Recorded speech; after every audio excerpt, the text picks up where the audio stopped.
There have been a lot of movies based on Saturday Night Live characters. Yeah. Coneheads, It's Pat's coming out. How close did you come to making a liar movie?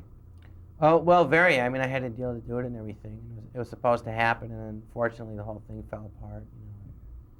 But yeah, I was supposed to do it at Universal and had the deal, and but it didn't work out for different reasons. Were you very disappointed by that in hindsight, looking back, or? Well, yeah, I wasn't at the time. Very, yeah, for years. Yeah. And one last question about your old character, about the liar. You always reference Morgan Fairchild. Did you two ever get a chance to actually meet? Yes, she actually called me during the first year of the show, and actually, my agent secretary called and said, "Yeah, Morgan Fairchild's calling." I said, "Yeah, right." Like, well, give her the number. So she called, and I didn't really believe it was her until after about 10 minutes. I realized, God, it really is. And she was very nice, and so she said, "Well, you're in Los Angeles, I'll take you to dinner." So we went out to dinner and met her, and she's very, very bright woman, and she's like the exact opposite of the character she plays.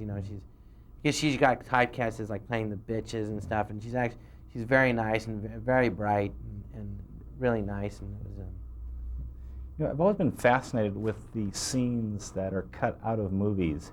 Didn't you have a really great speech in A League of Their Own that wound up hitting the... Right, yeah, and but that that happens. That's movies. You don't always have control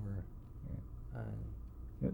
Well, like for our audience, what exactly happened in that scene that was cut?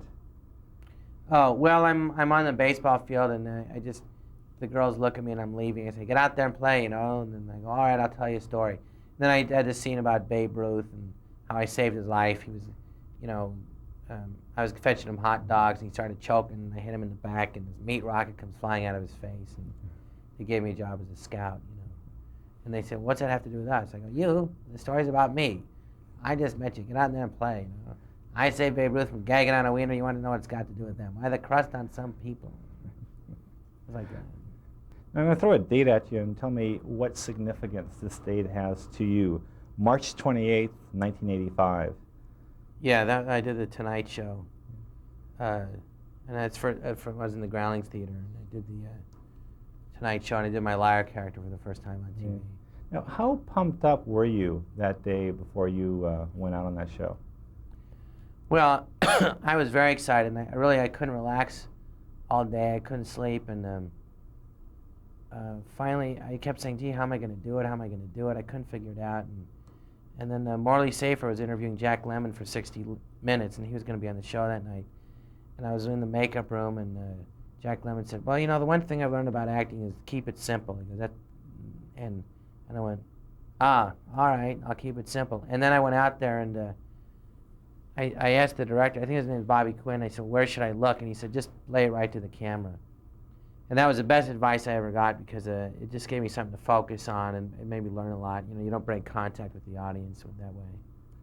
Jon, I've always been fascinated with the jobs that actors have before they become actors. Oh. Now, for a while, didn't you used to work as a messenger and as a clerk in a clothing store? Yeah, I started off, I was an orderly at a hospital for 6 months, and I worked in a Xerox store for 6 months, and I was a lousy waiter for a few months, and I was What made you a bad waiter? What made me bad? Yeah. I got nervous waiting on people. I'm slow. And one final question. We're doing a piece on the advice that actors get throughout their career. I mean, they get good advice and they get bad advice, and hopefully an actor doesn't follow the bad advice. But on the lighter side, what would you say was the worst piece of advice anyone ever gave you about your career? Well, I'd been in this acting class, and I had to tape my scenes, and my father gave it to this guy my father was a doctor and was a patient of his, and so he looked at it and he wrote me a note and said, "I've had your scenes looked at fairly, and if you can do anything else, do it." Obviously, he was wrong.